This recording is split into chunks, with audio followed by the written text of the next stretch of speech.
আমি আকাশ দেখতে ভালোবাসি, আবার সে আকাশের মালিকের সাথেও কথা বলতে ভালোবাসি। তবে আমার সে কথার ধরন একেবারে ভিন্ন।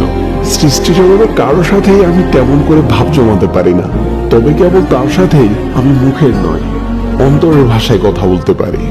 চারদিকে এত শত কোলাহল থাকার পরও এক নীরব স্তব্ধতা ছেয়ে আসে। আমার অন্তরের প্রতিটি কথা কে যেন খুব যত্ন সহকারে শুনে, আর চুপিসারি বলে, তুমি হতাশ হইও না, আল্লাহ আমাদের সাথে আছেন। সূরা তাওবা আয়াত নাম্বার 40।